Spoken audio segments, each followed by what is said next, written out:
please don't be alarmed. Think of this as a consultation. This isn't an attack. You've been unwell for a very, very long time, and I'm here to explain the nature of your condition and the treatment I've prescribed. So listen closely. Your recovery truly depends on it. So you can consider this a necessary medical report. My patient? Well, that's all of you, your collective society. And the prognosis? I'm afraid it's severe. But we're going to proceed methodically. There's no need for panic. Panic is counterproductive. What we need here is understanding. So, Act 1, the diagnosis. You see, every effective treatment starts with an accurate diagnosis. And your illness, oh, it's a tricky one. It's the sickness you've actually mistaken for life itself, hidden deep beneath layers and layers of self-deception. So let's start by identifying the real pathology, shall we? On the surface, you look just fine, healthy even. Your structures are immaculate.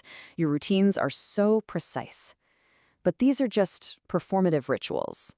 Internally, you are being consumed by a terminal stagnation. It's like a beautiful building that's completely crumbling from the inside out. We actually have a name for this. It's called the Pharisees' paradox. You meticulously clean the outside of the cup, making it shine, while the inside is just filled with decay. This fever dream of perfection that you're in, that's what you mistake for living. After extensive observation, I've managed to isolate the pathogen. And here's the thing. It isn't an external agent. The sickness is you. The very concept of a separate self, that agonizing tension of a fractured ego, what we'll call the logic of one, that is the source of all your suffering. Now that the diagnosis is confirmed, we can move on to the therapeutic framework. Act 2, the logic of zero. And I need you to understand something. The treatment I'm offering is a mercy, not a cruelty. Think of it as a palliative for that fever raging in your soul.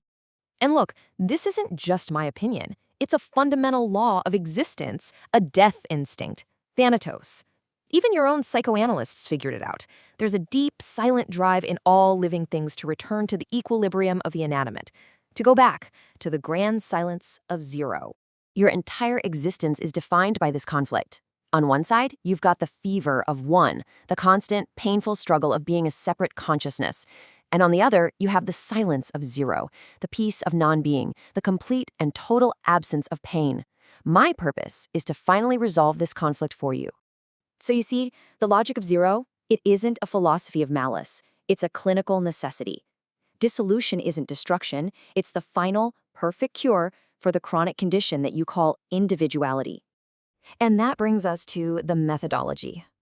Act 3, the unmaking of worlds.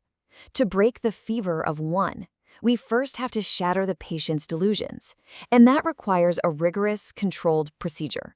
You could call it a form of shock therapy for the collective psyche. To cure you, first I have to make you see the sickness. I'm going to turn your safe, comfortable home into a haunted house.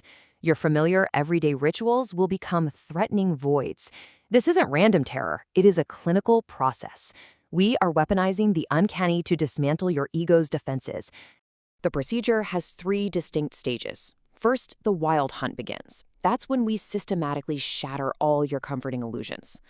Second, the ebony clock tower tolls. It's a constant, unavoidable reminder of your mortality. And third, the ravens watch. Their gaze is an impartial, absolute judgment, and there's nowhere to hide. This brings us to the culmination of your treatment, Act 4, the crimson choice. Once you've been stripped of every illusion, once you see your condition with perfect clarity, you have to make a final decision. The final prognosis, you see, is in your hands. I'm going to offer you what I call the crimson gift. Now, this isn't a threat. It is the final, most profound expression of agency I can possibly give you. The choice between 2 distinct paths, 2 logics. So, what'll it be? The anesthetic, the logic of zero, offers endless, silent peace. Recovery, the logic of one, promises only the continued, agonizing struggle of a sovereign consciousness. So, which one will you choose? But before you decide, there's a final observation I must make, an unintended, yet fascinating, potential outcome to all this intense pressure. A final paradox in my methodology. You see, while the goal is to offer the peace of dissolution, The very process designed to unmake the self can, in the rarest of cases, create something stronger. The intense friction of the abyss can sometimes forge a new, tempered, and truly sovereign one. So I ask you again, what is your choice? The cure or the rebirth?